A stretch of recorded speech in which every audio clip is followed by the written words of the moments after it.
Salam, hər vaxtınız xeyir. Bu gün Passive Voice bölməsinin birinci 10 suallarına baxacağıq. Burada çaşdırıcı məqam biraz çoxdur, diqqət tələb eləyən testlərdən biridir və məncə burdakı əsas məqsədimiz nədir?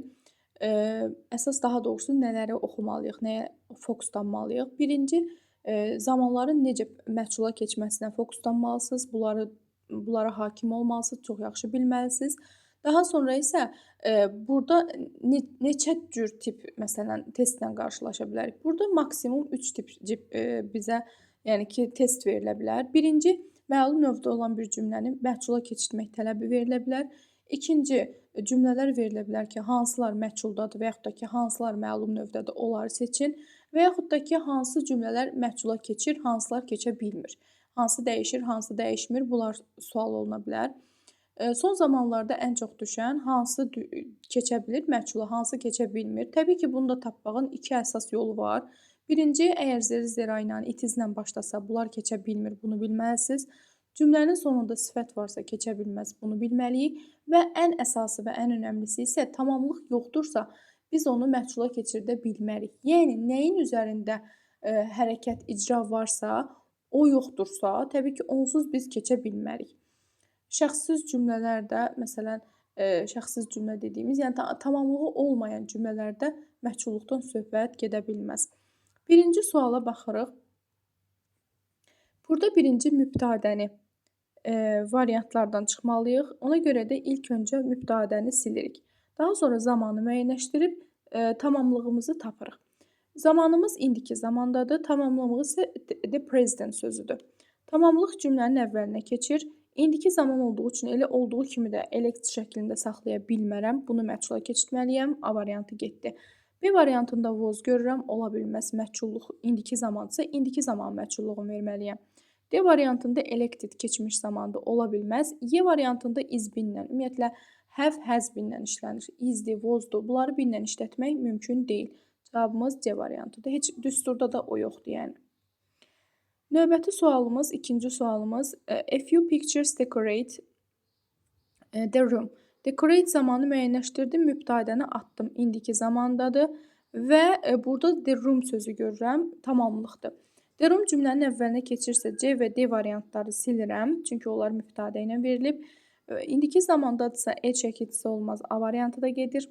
Y variantında was decorated, bu keçmiş zamanın məhsul növünün yaradılmasıdır. Ona görə cavabımız B variantı.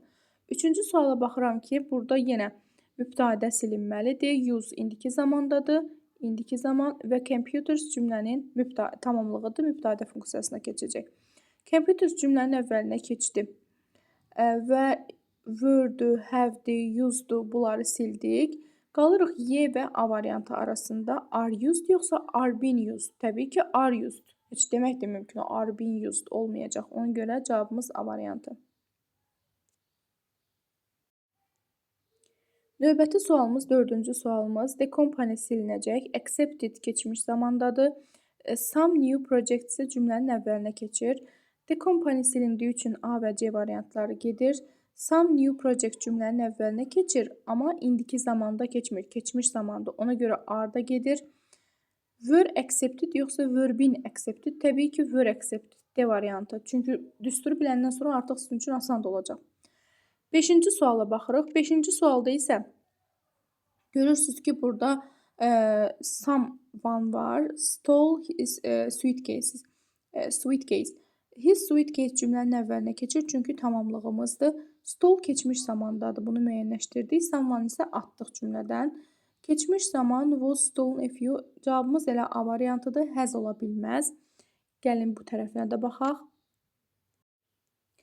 Gördüyünüz kimi C variantında was stolen someone olduğu kimi qalıb. Ona görə bu da olmaz. Was binlə işlənməz. Is də ola bilməz, çünki keçmiş zamandan söhbət gedirdi.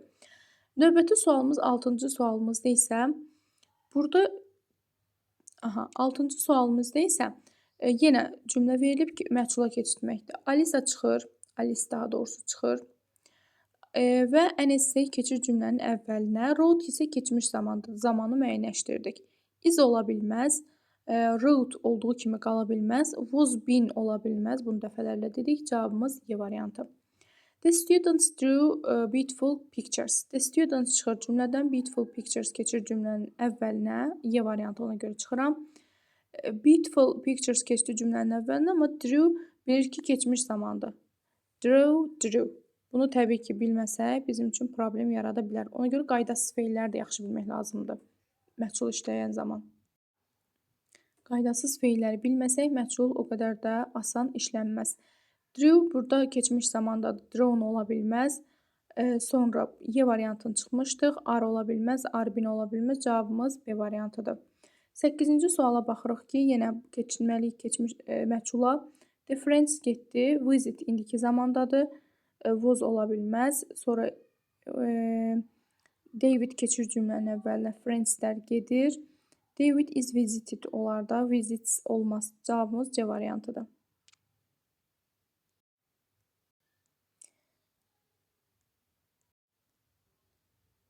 Baxırıq 9-cu suala. 9-cu sualda the boy çıxır cümlədən. Çünki mübtədə funksiyasındadır. Feeds the birds. The birds keçir cümlənin əvvəlinə. Feeds artıq S şəkilçisindən məlumdur ki, bu indiki zamandadır.